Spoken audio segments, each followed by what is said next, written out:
Hello mga kanotri.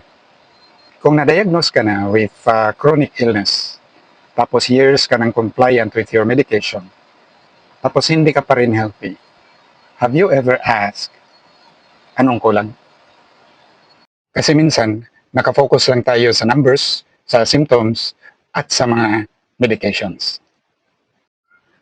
Hindi na masyado napag-usapan ang insulin resistance, ang vascular dysfunction, ang sleep, ang stress, ang food environment, at saka yung lifestyle patterns natin. Kaya ginawa ko itong The Root Cause Protocol Starter Kit. Ito ay para sa mga taong gustong maintindihan ang kalagayan nila. Frustrated na sila despite compliance sa medications. Sawa na rin sa surface advice na binibigay sa ilang mga doctors. Tapos interested sila sa root causes behind their chronic illnesses.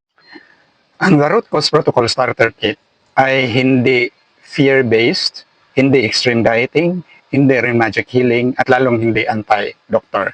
Ito ay isa lang clearer health education for people who have been diagnosed with chronic illnesses and have been taking medications for years, yet walang healing na natanggap. Ito ay practical, Filipino adapted, at easy to understand. Sa ngayon, ang The Root Cause Protocol Starter Kit ay available still at the introductory price of 350 pesos only. But after May 31st, starting on June 1, the price will already be at 450. So may ilang oras na lang kayong pwede kunin at the introductory price ang The Root Cause Protocol Starter Kit. And it's going to be a very wise health investment on your part.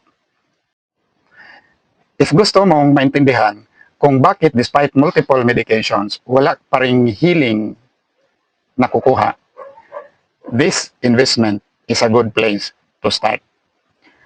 Check below for the link.